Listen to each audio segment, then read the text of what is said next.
One and a two. Wait for everything to go live because you know how technology is, I do. I do. unfortunately. And live streaming is awesome because it's just like live television. You never know what's going to happen. It's much All more right. entertaining than the recorded stuff. Yes, sir. All right. Without further ado, here's our intro. Oh,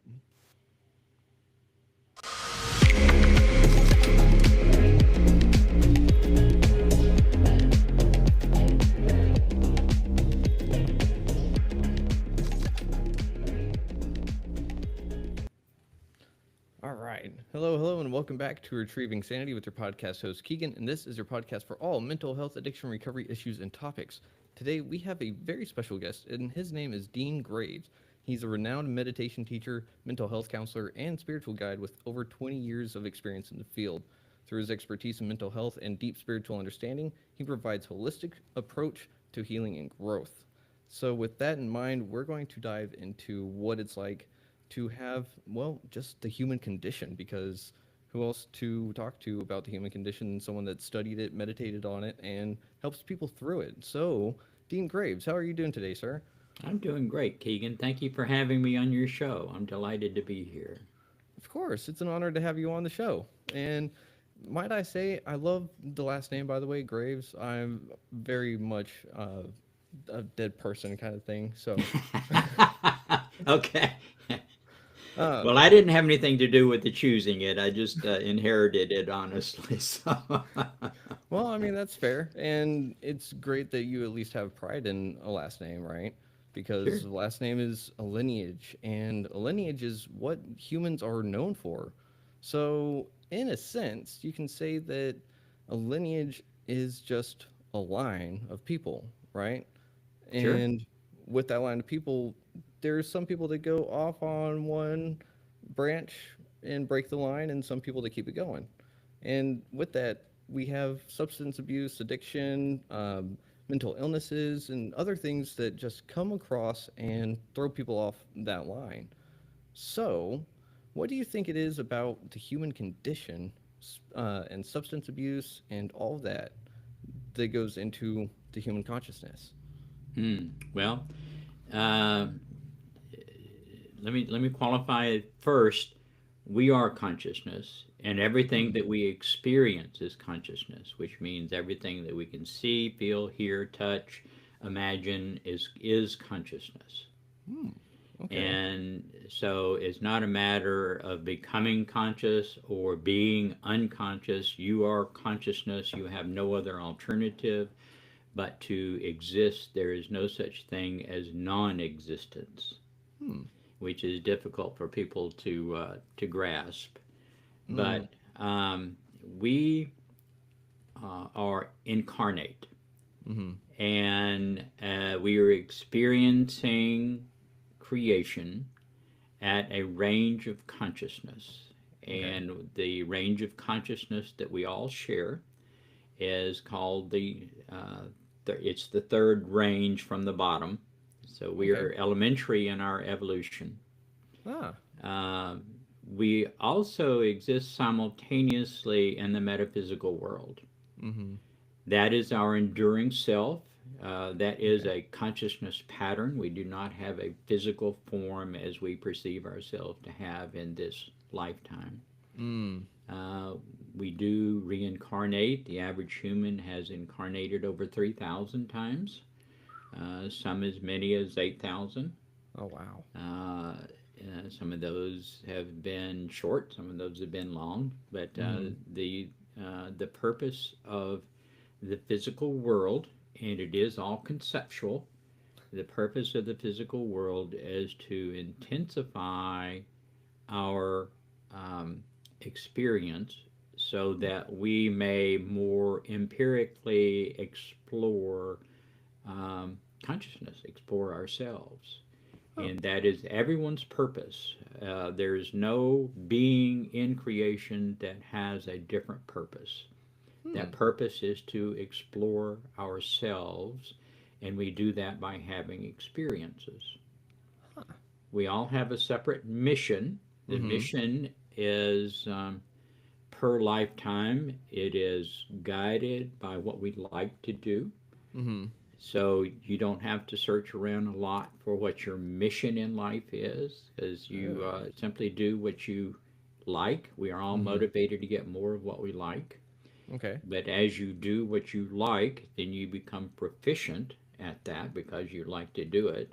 Mm-hmm. And by doing that consistently and from a framework of enjoying that, then um, you attract to you the nature of the experiences that you need in order to fulfill your task of exploring yourself Huh. through the lens that you are currently experiencing as your incarnate body. Oh, wow. So we have incarnated as males, we've incarnated as females, we've incarnated as every color of person, wealthy, poor, um, um, domineering, and victimized. We've experienced all of that. And the Mm-hmm. reason that we do is to have a lens in order to learn of ourselves in relation to the people, places, and things that we encounter. Hmm. Very interesting. I love that. And you got all of this through meditation, correct? Well, yeah, during meditation, shall I say. Okay. Meditation um, is the process that is an intensification of our self exploration. Hmm. And so essentially what you are doing in meditation is learning to invert the awareness Mm-hmm. that we all innately have Hmm. from outside of ourselves to inside of ourselves. Mm-hmm. And as we learn to use that awareness as a healing tool Mm-hmm. and an exploratory tool, then we explore ourselves, but more importantly, we also explore awareness in and of itself. And we become aware of awareness and learn to explore awareness apart from the distortions of perception that comprise our perception of self. Oh, man. And so it becomes the healing tool, and it Mm-hmm. is by far the most effective and dramatic healing tool that we have available to us. And I tell Mm. my students that invariably, Uh-huh. someone who comes to meditation comes to it because they're running away from the stick, and the stick hurts, Yeah. and they want relief from the stick. And Mm-hmm. so they begin to meditate, Mm-hmm. and it's difficult. It's difficult for everyone Mm-hmm. because you're having to invert that awareness and learn to become aware and take control of your thoughts and so Mm-hmm. forth. Um, but you reach a point where you get a bite of the apple and you can Mm. substitute. I had one guy that says, I'm not wild about the apple, but I really like lasagna. Okay, so you got a bite of the lasagna. It doesn't matter. Just you've gotten a taste Mm-hmm. of something that's really good and feels good. Mm-hmm. And so your motivation transforms at that point from running away from the stick to chasing the apple. And Mm. so your healing greatly accelerates at that point because, as we were talking about earlier, we're all motivated to get more of what we like, and healing feels better than not healing. Yeah. This is true. Yeah. So meditation is the tool that we have available to us to develop that awareness, to discover what needs to be healed, Mm-hmm. and by virtue of the discovery, we heal because we let it go. And I use the Hmm. metaphor: if you're walking out of your house in the morning and you go out and you see your car's got a flat tire, well, you've discovered what the problem is, and you're not Yeah. going to walk away from the car and never use the car again. You're going to get the tire fixed. You're going to call somebody or you're going to do it yourself, Uh-huh. but you're going to fix the tire. You Yeah. fix the problem. And the same is true when we discover some aspect of ourselves that is causing us, perpetuating our stress. When Hmm. we discover that, we're going to let it go. Yeah. You Or just we let it should. go. And it is a matter of just letting it go. Hmm. Very interesting. You bring up a whole lot of really, really, really, really good points, and I feel like we can dive into a lot of them already. Good. And I'm ready. Got my swimsuit on. Let's go. all right, I love all this because it sounds so in line with a lot of things that I've already believed and experienced myself.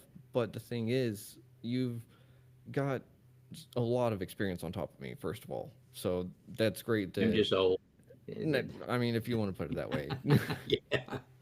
But the thing is, it's always great to have someone that is in line with your thinking without having known that other person. Mm-hmm. And it's interesting because you'd go further than what I've really thought about in some regards. And Mm-hmm. I love that awareness is being aware of awareness. So, Mm-hmm. like existential thinking, essentially, like why am I thinking the way that I'm thinking, or why am I existing? You know, Mm-hmm. and so awareness is going like, hey, I'm awareness, and then awareness is going, hey, awareness, I'm also awareness, Mm-hmm. and it's going, well, let me explore this side of awareness while awareness is exploring itself. Yes. So that whole saying that we are just life experiencing itself is ultimately true. It Mm-hmm. boils down to that, correct? Yeah. Yeah. And so whenever we go back to the lineage thing and you were talking about how we all have our purposes and stuff, and it's about exploring ourselves. Do you think that some people just fall into substance abuse and ultimately addiction because they were trying to explore a part of themselves, or maybe they found that relief because that was the apple to them instead of the stick until it becomes the stick? Well, I teach lots of groups, Okay. people that usually have dual diagnosis, but substance abuse is always part of their experience. Mm-hmm. And I begin every group by asking the question, why do people use a substance of any sort? Mm-hmm. Anything from smoking to alcohol to hallucinogenics to more addictive street drugs. To Why does anybody use a substance? to essentially either change the way they feel or perceive new things, To right? feel better. Yeah. To feel better. Yeah. Yeah, it's that simple. Mm-hmm. Uh, and so you have to ask the question, if you're pursuing healing, what doesn't feel good before you started using the substance? Mm. And Hmm. therein is the beginning of your self discovery. Mm-hmm. Because what doesn't feel good is, uh, simply put, the experiences that you have had in your lifetime Mm-hmm. that you didn't learn the lessons that that experience brought you. And Mm. so you're carrying those lessons Mm-hmm. as emotional baggage, Hmm. unresolved emotional baggage. And Okay. emotional baggage is how we store those lessons, how we store those experiences, and we store it as an emotion because our interpretation of all experiences, every experience with emotions. That's how we learn. It has Mm. nothing to do with intellect or academia. It Okay. is purely an emotional decision that either this experience feels good, I like it Mm-hmm. and I want more of it, or Mm-hmm. it doesn't feel good. Mm. Those that don't feel good are in and of themselves stress. And Mm. stress is a spectrum. It ranges from the very minor, you may Uh-huh. say, I don't like this spaghetti sauce, which is pretty minor, Yeah. all the way up to very severe traumatic experiences. Mm. It's Yeah. all stress. Mm-hmm. It's a spectrum, a range of experiences that we have. Okay. The interesting thing to understand is no experience comes to us with emotion on it. Oh, whoa, whoa, whoa. Okay, so you're saying that we don't have an experience brought to us saying this is what you're going to feel, right? Right. It's saying this is a blank slate, fill in the gap. hmm Ah. Imagine that you and I are sitting in the backyard and we're Mm-hmm. having a nice uh, chat sitting in lawn chairs, and Mm-hmm. my next door neighbor turns on the sprinkler inadvertently. Yeah, yeah, the bummer. We'd both get wet, wouldn't we? Yeah, yeah. Okay. Why would we both get wet? Well, uh, Because the depend. sprinkler brought the Yeah, water. yeah. I was The going to say. sprinkler brought the water, and we would have no alternative but to both get wet. Okay, yeah. Okay, but if Uh-huh. we had four people and we were each standing on separate corners of an intersection, and Mm-hmm. there was a huge car wreck right in the middle of the intersection, Mm. and a tragic car wreck, Mm-hmm. would all four of us feel exactly the same way about observing and participating in that experience? Oh, absolutely not. Okay, but if the experience brought the emotion, we Mm-hmm. would have no alternative to feel but to feel exactly the same about Mm. that experience. Oh. So we interpret Hmm. every experience according to how we are. Oh. Oh. So you're saying that the external experiences and how we perceive them is really the mirror to what is going on inside of us at that moment. Exactly. Oh. You can have an experience today and interpret it as I hate this experience. Mm-hmm. You can have virtually the same experience in 6 months and have Mm-hmm. a 180-degree opinion of it. Mm-hmm. The experience essentially is the same. What is different is you. Yeah. So that would explain a few different things. And I guess that would be kind of like how someone falls into substance abuse because it makes them feel good. And then they have to get out of it because all of a sudden it's bringing the problems with it. Hmm. And Well, it compounds your situation. yeah. Obviously, it makes your capacity for awareness. What does any substance use do? What does it do? Uh, It lessens your awareness. yeah, it dulls your senses. It makes you almost not really exist sometimes. Yeah, Or but it's definitely, awareness that's being dulled, yeah, and yeah, it's true. awareness is your discovery tool and your healing tool. Mm. Ew. So essentially, do you think that that is like the human subconscious coming or awareness itself coming back out after being trapped for so long? Because in a sense, it's kind of like something has to wake up in someone to not want that kind of relief anymore. Yeah, So sure. There's an away there is an awakening. There is an awareness. yeah. And of the myriad of people that I've worked with over the years, many of which are family members, until they have that awareness and they make that decision that they're going to assume personal responsibility for their healing, Mm-hmm. and they may not know what the next step is, have no idea how I'm going to accomplish this, but Mm-hmm. they make that decision that um, alcohol is no longer an option for me, or whatever the substance is no longer an option. I no longer will do this. It's not part Mm-hmm. of my makeup, and until they make that decision, the healing is not going to occur. Yeah. And that requires a very significant awareness on their part that they have to assume responsibility Mm-hmm. for that decision. Yeah.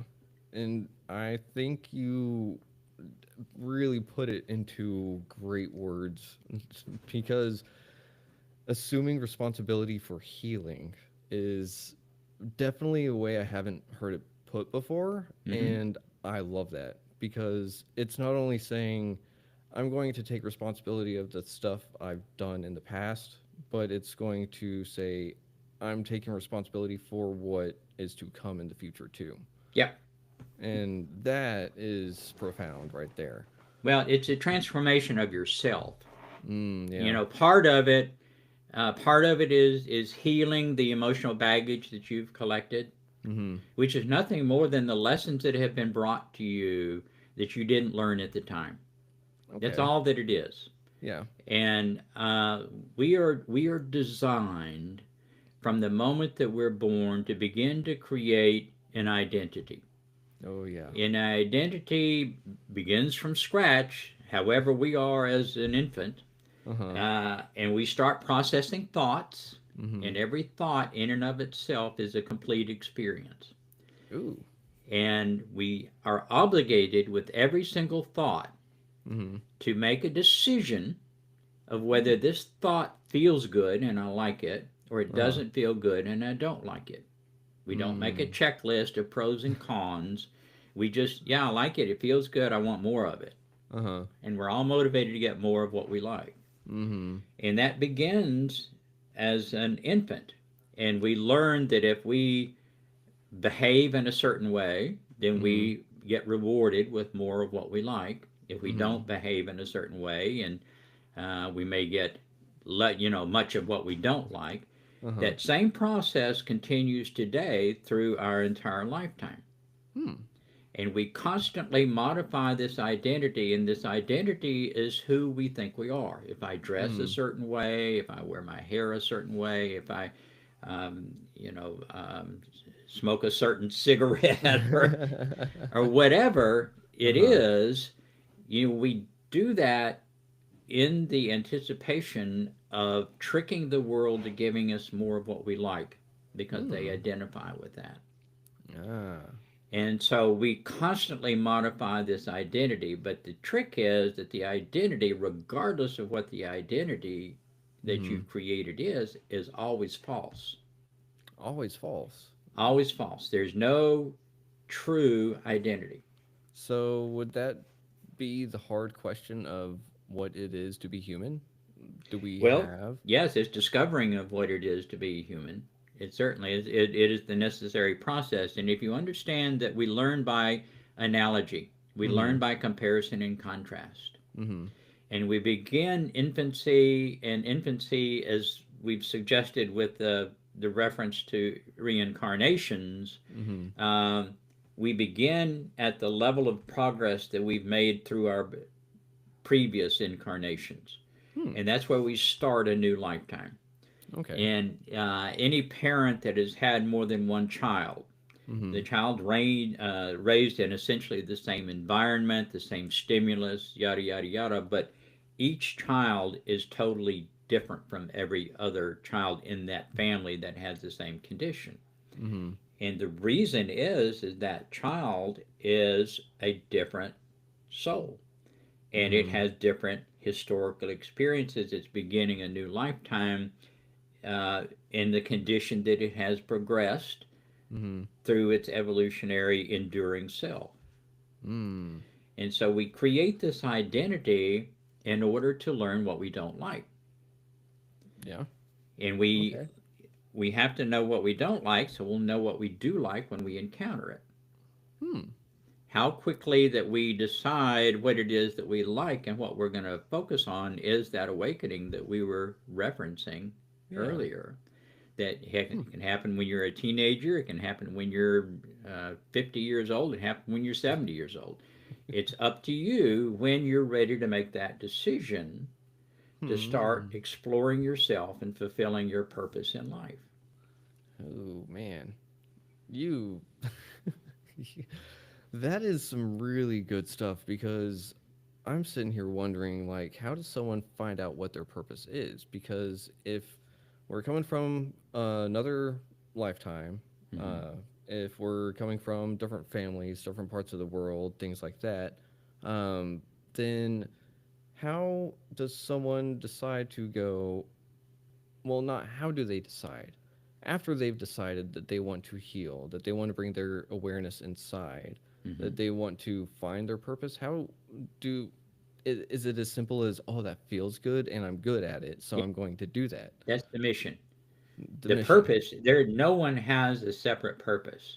Okay. All creation, regardless of its degree of evolutionary advancement, has exactly the same purpose because the purpose of creation Mm-hmm. is just that for the one infinite creator.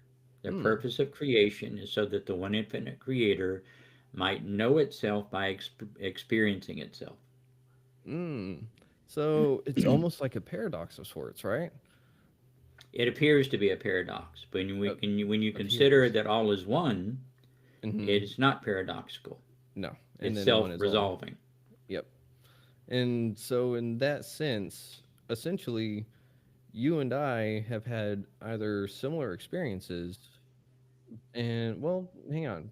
Do you think we've actually had similar experiences if we've had similar lines of thought without having this conversation beforehand? Probably. Probably. Yeah, probably. And so, how did you come to find out that we've had so many thousands of reincarnations? Is that just, Well, is that, part of what happens when you um, seriously get into meditation is you break down your perceptions and limitations on receiving and conducting communications with ourselves that are beyond the physical. mm, okay. And so, quick question, because you also work with dual diagnosis, Mm-hmm. because I'm dual diagnosis, and being in recovery and everything like that. Mm-hmm. So, whenever you deal with mental illness or anything like that, and I use air quotations around mental illness because, Mm-hmm. you know, do you think that that's actually awareness on another level? It can be.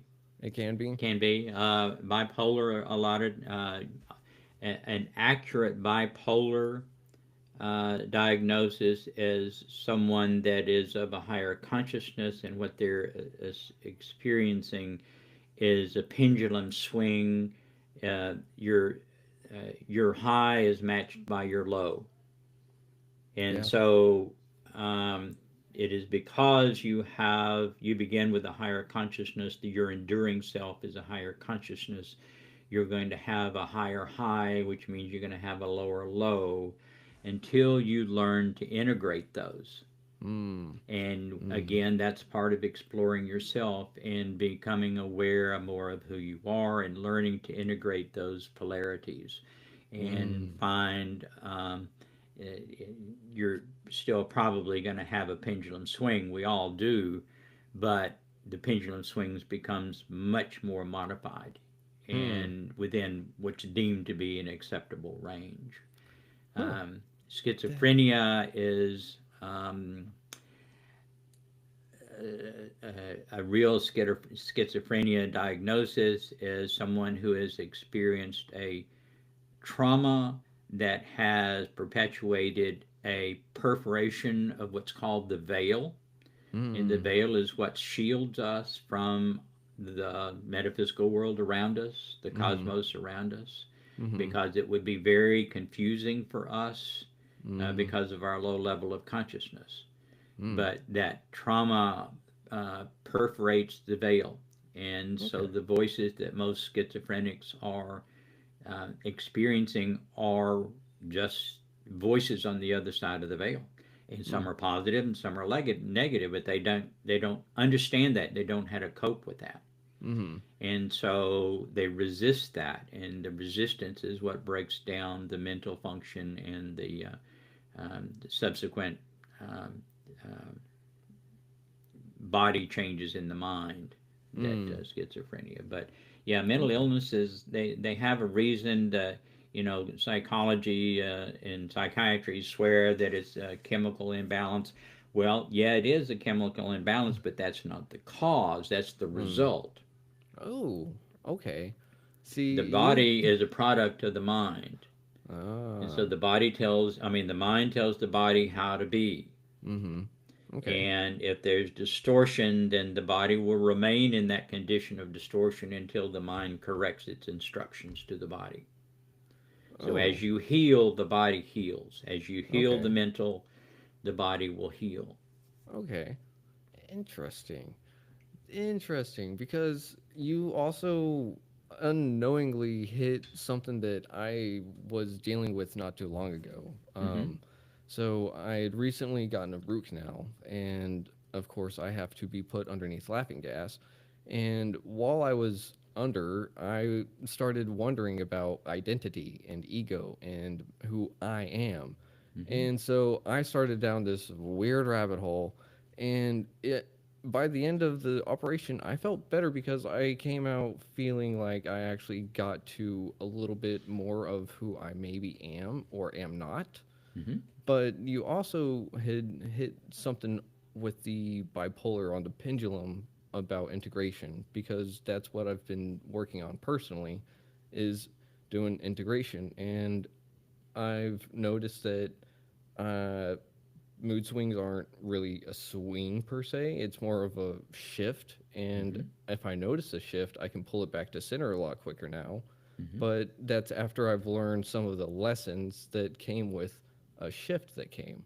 Yep. And it is very strange because it you're hitting everything that I've literally been going through within the last while. Cool. Cool. So I'm glad. yeah, I and told you we'd have a good chat. yes, you did. And it's just one of those things that I don't know how this happened because we've this has been scheduled for a while and I didn't sit here and go, I'm going to work on meditation and awareness specifically for this conversation. It it's just one of those things that uh, it fell into everything that it should. Well, we're when we're ready for it, the information is provided. Mm-hmm. We just have to be aware and allow ourselves to receive it. We're Yeah. magnetic. We Mm. attract the experiences that we need. Okay. So if we're perpetuating the experience of negative experiences, Mm-hmm. it's not the experiences because we've already talked about experiences being neutral of emotion. Mm-hmm. So we're attracting the experiences, the thoughts that we need in order to become aware and heal ourselves.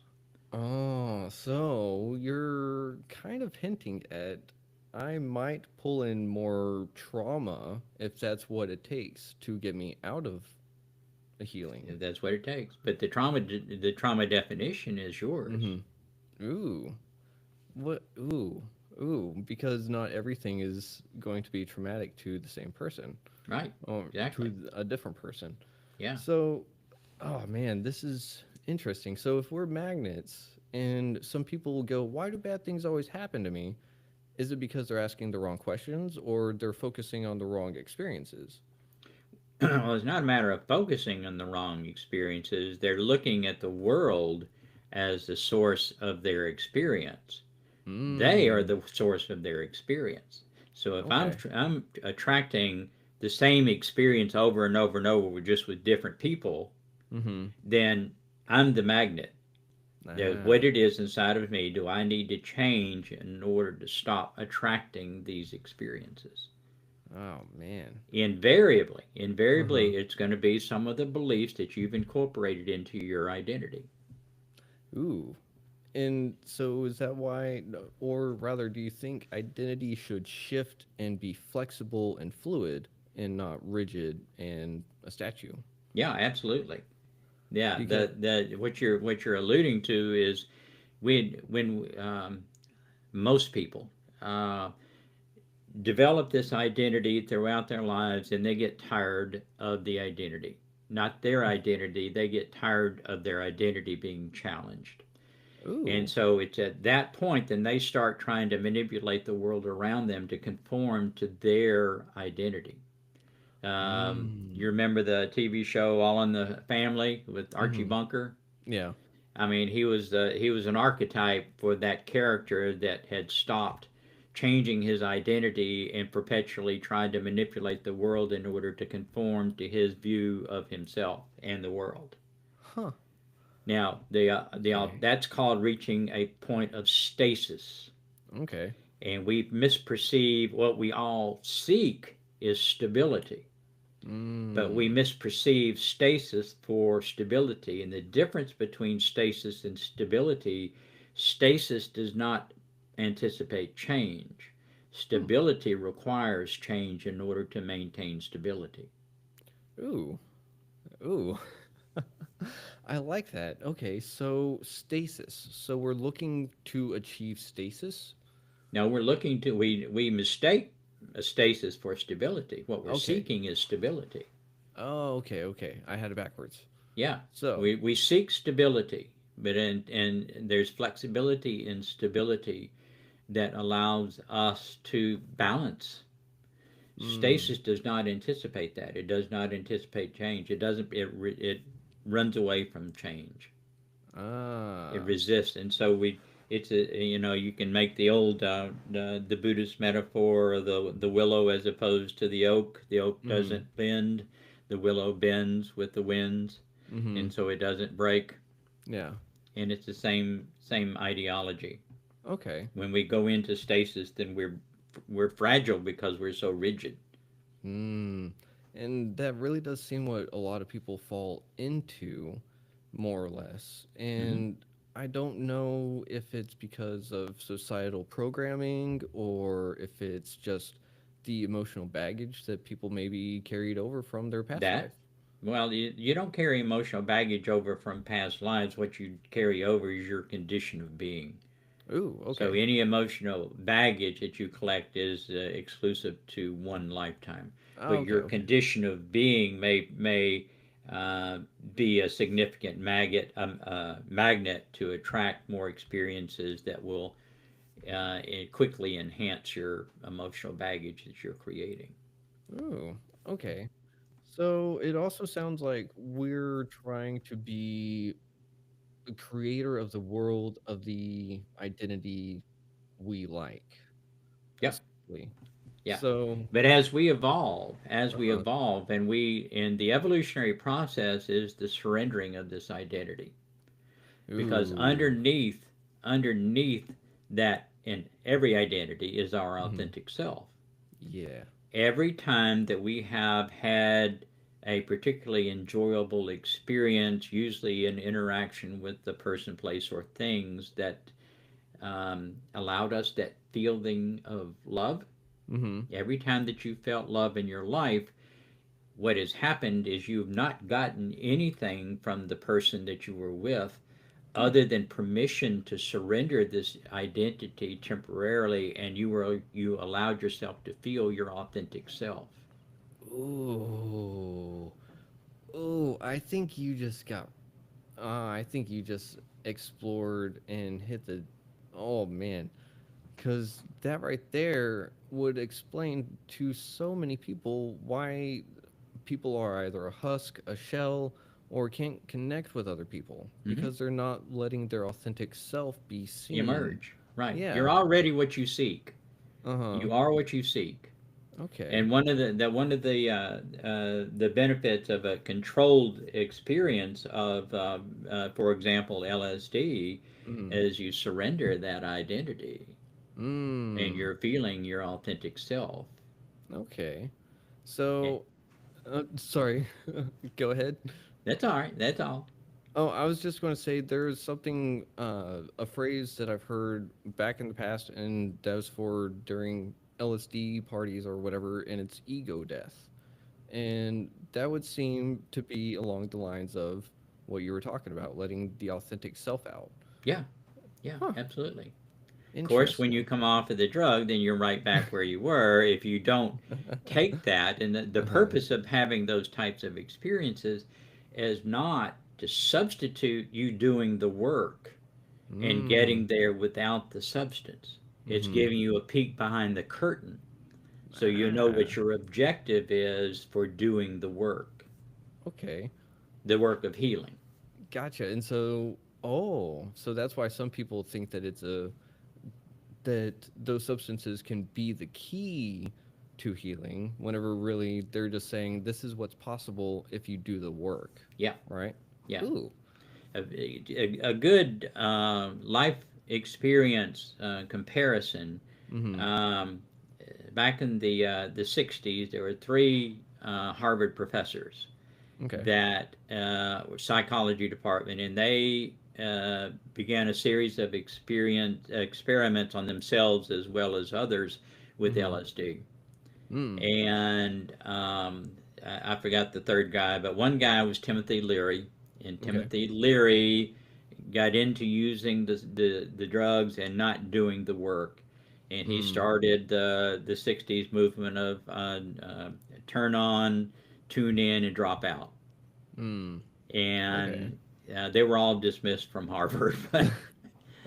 But anyway, he went that path, and Uh-huh. Richard Alpern, who became Ram Dass, took the foundation of those experiences, actually went to India for like 20 years and learned to meditate and learned to do the work, and Hmm. had some remarkable um, spiritual experiences, and became Ram Dass, and became Huh. a spiritual teacher of great renown.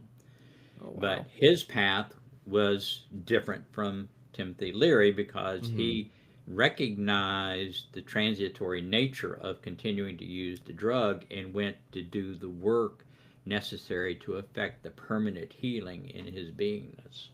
Ooh. Okay.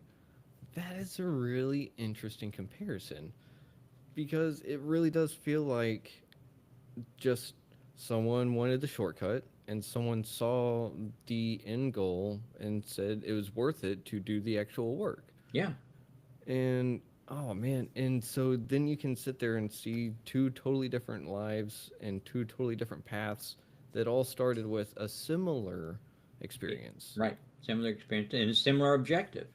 Mm.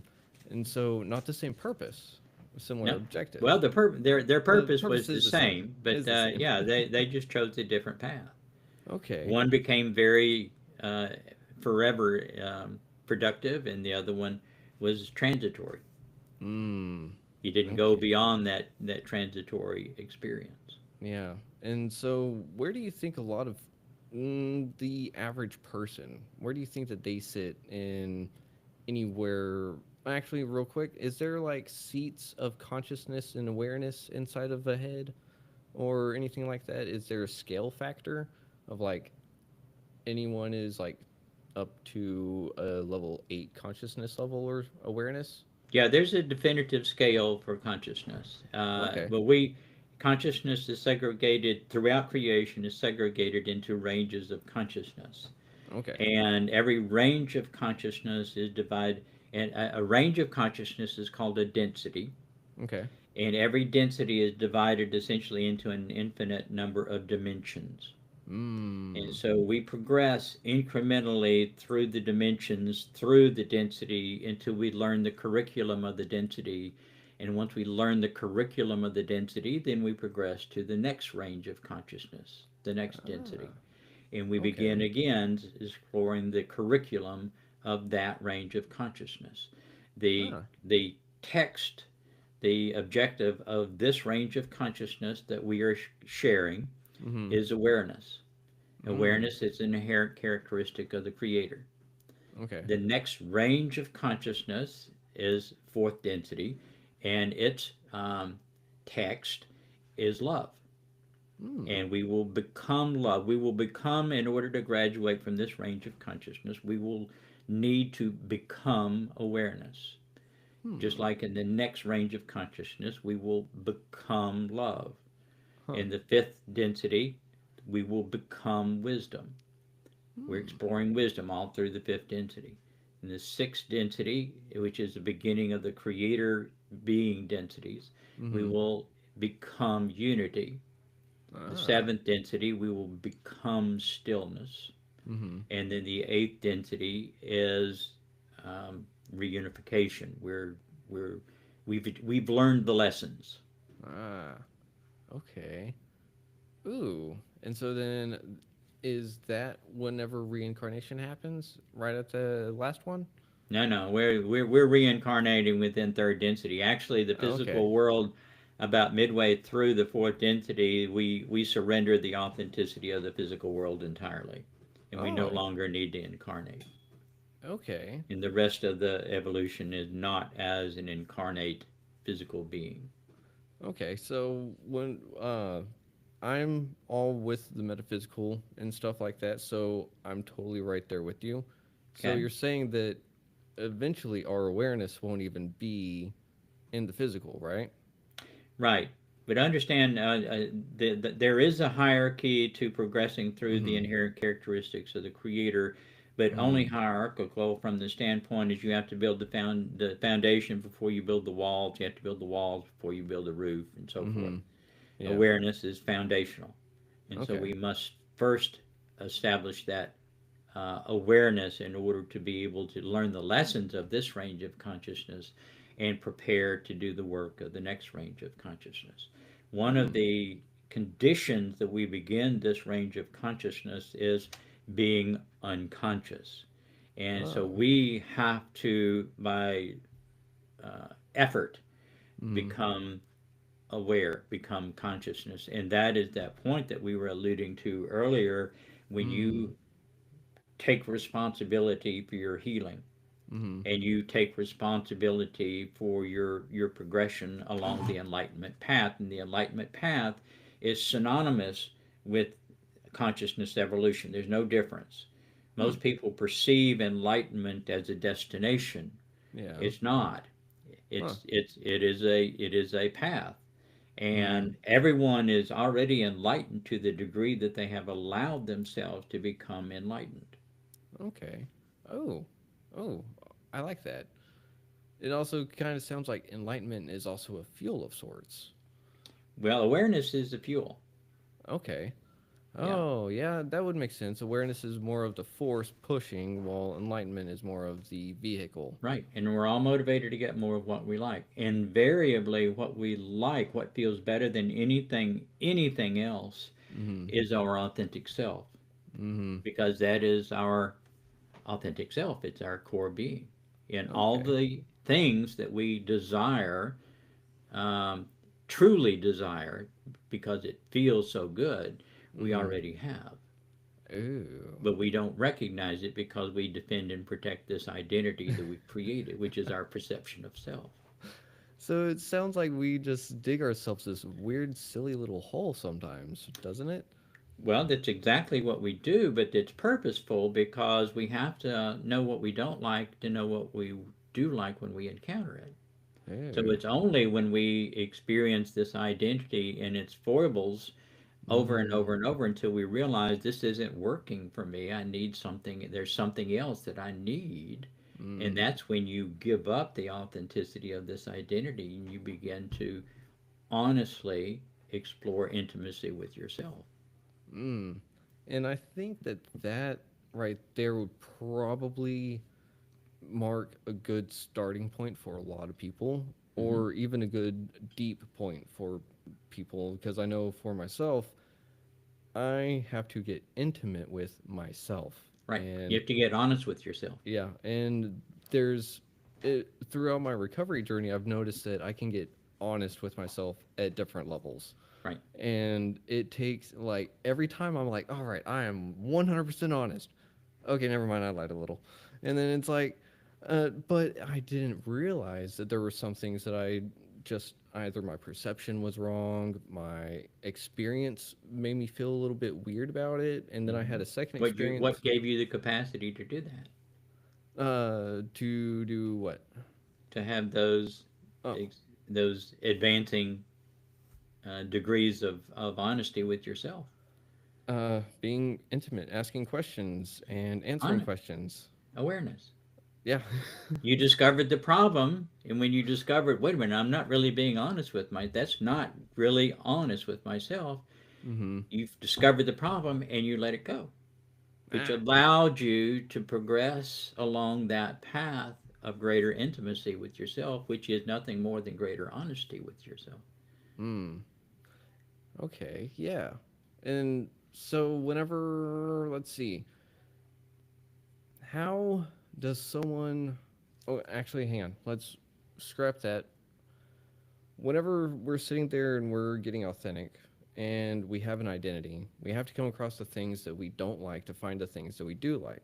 Mm-hmm. So we suddenly have this weird conundrum where I have to come across these things that I don't like to know the things that I do like, to Mm-hmm. find the things that I'm good at and things I'm also not good at.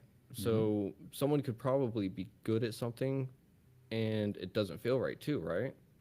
Can, but probably not. I mean, if there's something that you're good at it, you're good at it because you've been doing it a lot, Yeah, true. and so you do it a lot because you like it. Yeah. Yeah, And if you follow, I know, having been in recovery, you're familiar with the 12-step program. mm-hmm. The 12 steps are an excellent guide for healing and Mm. escalating your enlightenment. Oh yeah. Because That's for it's sure. exactly what the process does. The first, you can divide the 12 steps into groups of three.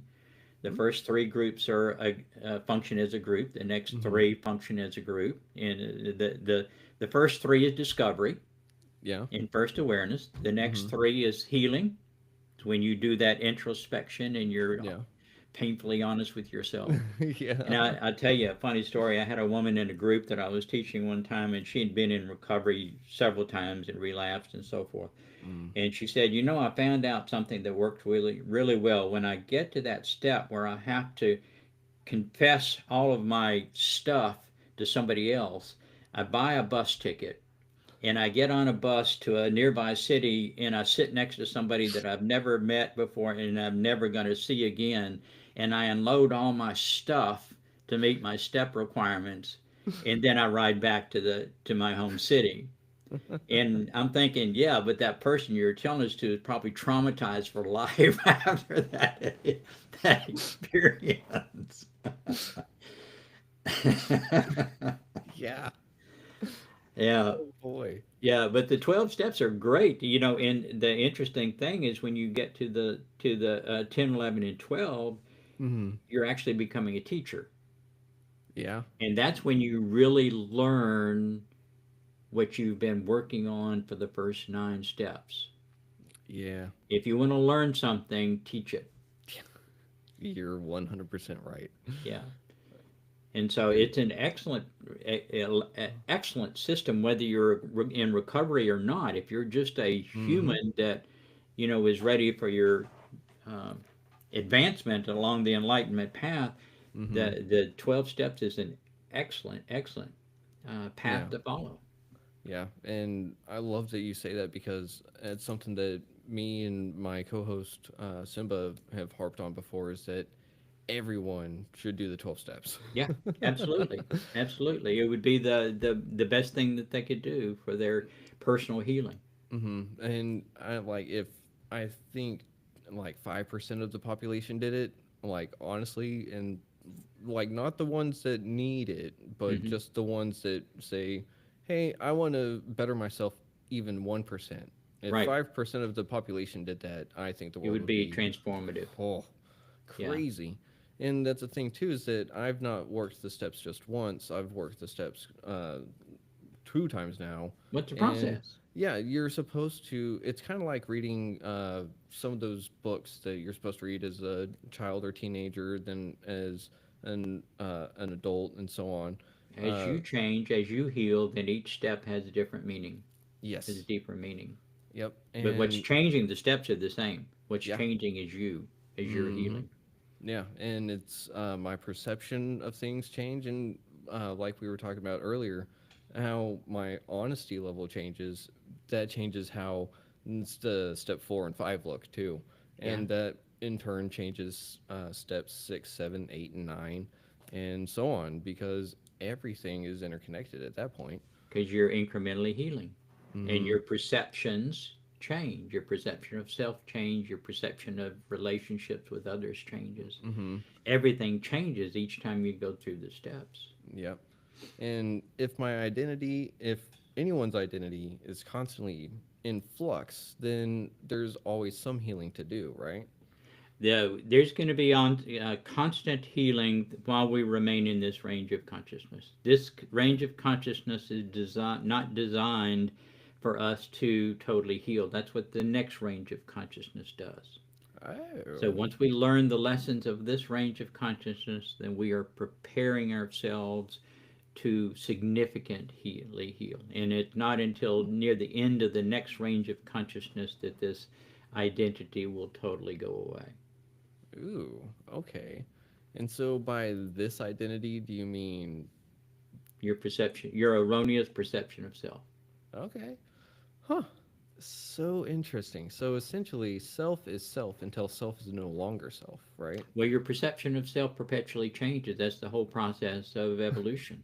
With each advancement that you make, what Mm-hmm. changes is your perception of self.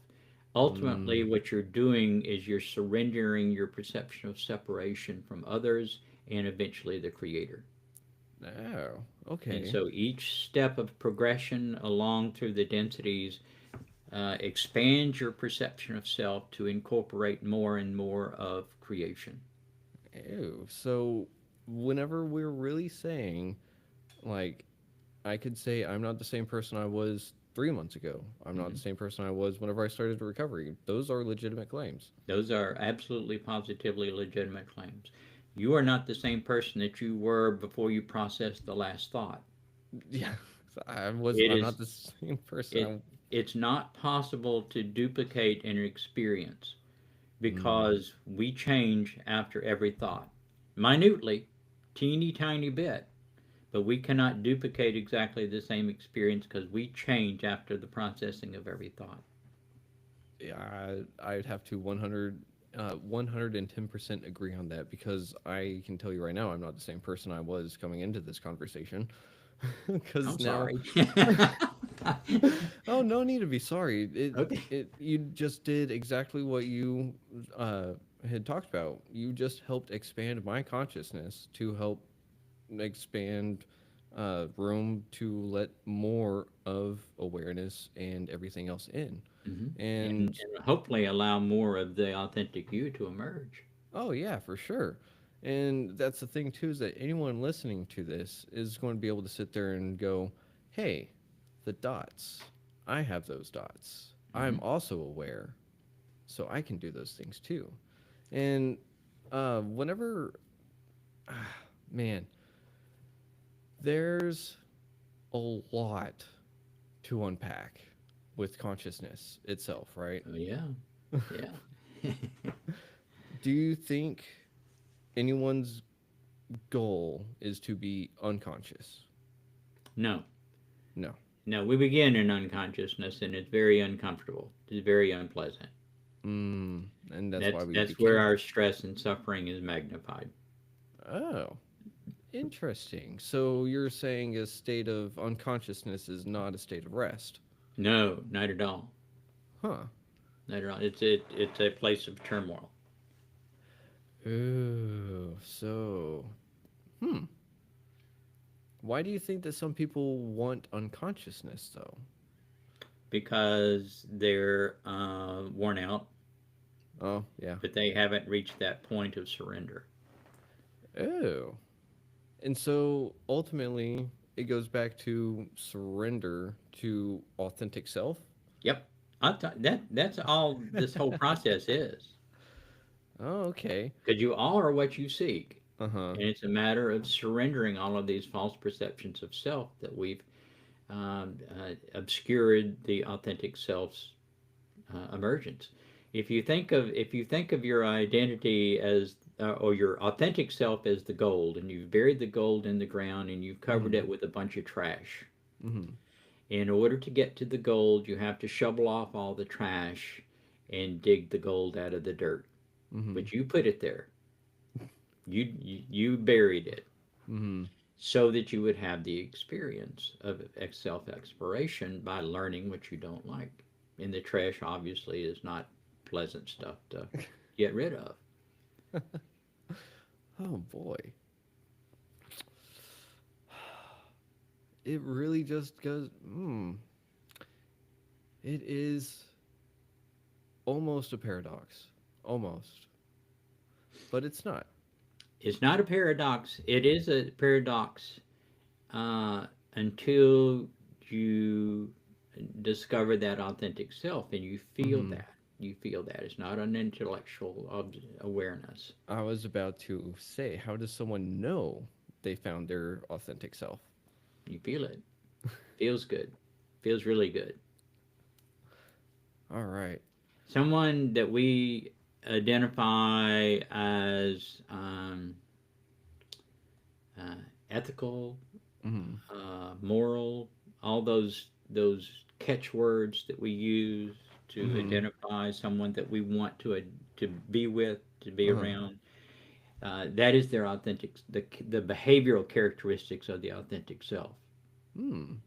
It's Okay. not something that they're taught. It's not something that they're trained. It is something. It is their behavioral aspects that emerge as they have more completely surrendered to their authentic self. And that only increases as we evolve.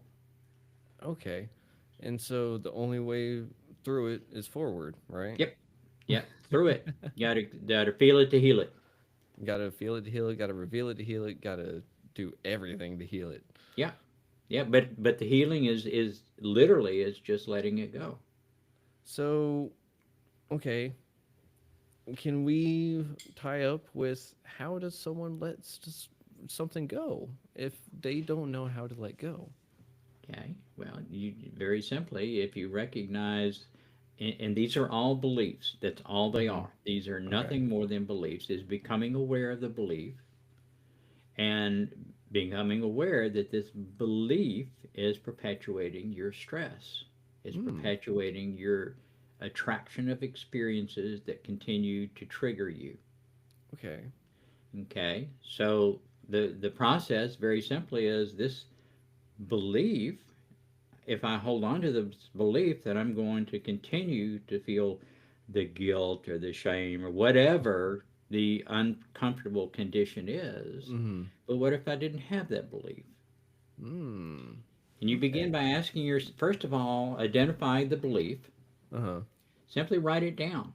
What Mm-hmm. is the belief? And then pose the question, three questions. The first question, how do I feel when I believe this, when I think this thought? Okay. The second question, is there any reason to keep this thought, this belief, that doesn't cause me stress? Hmm. Okay. The third question is, who would I be if I didn't have this belief, this thought?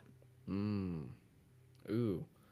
Ooh. I think that that is going to be the one that scares people, right? I don't think so, because invariably, or almost invariably, people say, well, I'd be a lot happier if I didn't have that belief. I would Hmm. feel better if I didn't have that perpetual thought. Uh-huh. And then you flip it around. Mm-hmm. What is the opposite? What is the antonym to that thought? Oh. Huh. And And that then really brings it home. yeah, and then that's how you find the relief, Yeah, right? right, Huh. exactly. By writing the belief down, Mm-hmm. asking those three questions. Okay. How do I feel when I think this thought, this belief? Mm-hmm. Is there any reason to keep this belief that does not cause me stress? And who would I be if I didn't have this belief? Hmm. And then what's the antithesis of that belief? And Okay. almost in 99 times out of 100, you're going to be providing yourself with your own answer, Mm. the It reason does. why you need to let it go. Okay. So I think we just figured out. Well, you just laid out the groundwork for a lot of listeners out there to sit there and go, "I've got some healing to do. I've got some questions. I've got homework. Yay!" Good, So. good. And it's something you can do. You don't have to, and nobody Mm-hmm. else has to know that you're asking yourself these questions Mm-hmm. anytime you feel stress. Yeah. Yep. And when you're feeling stressed, you don't have to announce it to everybody. You don't have to put on a big drama show. Say, Uh-huh. okay, I'm feeling stressed. Okay, why am I feeling stressed? What's the belief that I'm holding that is perpetuating this stress? Mm-hmm. Ask yourself those three questions and then turn it around. Mm.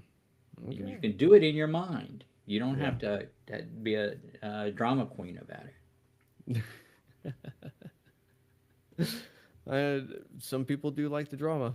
So, Part of that identity yeah. because it has at some point in the past provided them what they perceive to be more of what they like. Either Mm-hmm. that or it's a defense mechanism. Yeah. Ooh, and defense mechanisms are hard to break because it kept someone safe, right? Learned behavior based upon a belief. If Mm-hmm. I Based. act this way, then in the past, somehow it has gotten me more of what I perceive that I like, even if it's nothing more than a stress reduction. Mm-hmm. So, in that sense, because experiences don't carry emotions, Hmm. and emotions essentially define our beliefs, do you think that the experiences can help reshape the beliefs? Well, that's the design that you Ah. become aware of what the belief is, and you realize I keep believing the same thing, and I keep banging my head with the same two before. Stress is hitting yourself in the head with a two before one time. Suffering Hmm. is banging yourself over and over and over with the same two before. That's a really good way to put it. Um, so So learn the it's lessons that you were attracting to you that are message to you of what you need to heal. mm, and then once you actually are able to accept it, you can let go of everything else. Well, And you become aware of it. Yeah, yeah, you don't have to and accept it. Acceptance is it's a surrender to the stress and the suffering. You don't want to surrender to it. You just want to become aware of it, let it go, mm, true. So whenever someone lets it go, then it's they, gone. You no longer yep, attract those experiences because you've learned the lesson. yep. I was about to say you drop that magnet. Yeah, exactly. So, okay. Well, we have talked about, let's see, identity, consciousness, awareness, a little bit about, well, a lot of stuff, really. We did. I Yeah, feel like those were the real key points. Do you feel like there's anything, uh, real quick, hang on. You have a website, right? I do. Yeah. And, It's the initial D, Dean, Dean, Graves, all one word, dot info. okay. And I have um, four books that I've written. Ooh, The most recent one is The Enigma of Consciousness, a spiritual exploration of humanity's relationship to creation. okay. And if you want to dig deeply into it, then that's the book that you want to read. Okay. If you are starting the healing and you want to um, understand more about the identity and how the identity affects your behavior and your interpretations of life, then the Mm-hmm. identity model, understanding healing, stress, and suffering, Okay. is a very concise book. I wrote it for the mental health profession, but it requires no background. If you can read, then you'll be fine with it. Okay. And I have some exercises in the past that are dramatically effective that you can self apply. Two of the three. One of them Mm-hmm. you need a companion to work with you on, but I have a script that you can follow. Oh. You can heal, dramatically heal traumas and this emotional baggage that we've been alluding to with those methodologies. Oh, I wow. use them in my practice every day. That's awesome. And we can find those books on your website, correct? The links are all on the website. Yeah, it would be the easiest place. Just go to the website and just follow the link to the book. All right. So I have to ask, and this is absolutely no pressure, but do you think we could see you on the show in the future? Because we are running out of time. I'm always available to talk about this stuff, and Sweet. if it's helpful to your audience, then I will spend as much time as they need to understand it in more detail. Awesome. Well, I know that this episode is already going to be a killer one on the radio, so I can't wait until everyone gets a piece of it. So I'm just excited to get this one edited and everything like that because I'm not sure, like, this is one of those conversations where it's like, could we just make it like 2 or 3 hours? But I don't. But it's Yeah, one. Uh, Unfortunately, we didn't schedule for that, so that's it's the only okay. reason why we've got to cut this a little short. I understand. Um, but uh, is there anything you'd like to leave the audience with this evening, or whatever time of day they may be listening to it? Yeah, well, whenever you listen to it, I'll tell you that if you want to experience greater change, you're the only one that can facilitate that. Mm, There's not a doctor or a therapist in the world that knows your experiences and knows what you need in order to heal. You have to accept responsibility for that healing. And if you want to make a change, then be the change that you want to see in the world, mm. which is a Mahatma Gandhi quote. It's one of my And favorites. and I love it. I was about to say it sounds really familiar because I've Yeah, heard it before. yeah. It's not original. Ah, well, from the sounds of it, it's almost like nothing is really quite original. It's not. It's not. Nothing I'm telling you is unique. It's been given to mankind numerous times over the ages. Mm-hmm. And for some reason, we either don't understand it or forget it. Yeah. Well, we're here to relearn it, and I'm going to be relearning it time and time again. And I hope that you're right there with us. I will do whatever I can to help. All right. Well, Dean, it has been an absolute pleasure and an honor having you on Retrieving Sanity for the first time. And I can't wait until we have you back on the show because holy cow, this was fun. And I've got a lot more questions already brewing. So, Okay. Make your list. We'll go through them all. alrighty. Sounds good. Everyone out there, thank you for listening to Retrieving Sanity on WDJY 99.1 FM. I hope you have a great rest of your day, great weekend, and also check out Dean's website, ddeangraves.info, right? .org. .org. Ah, .org. Yeah. there we go. Um, but I'll fix that in editing. Okay. So, Right. everyone out there, once again, thank you for listening. Check out Dean Graves' website and just try to be aware of your awareness a little bit. So, with that, we're going to hit stop. And y'all have a great night. Sean. Thank you, Keegan.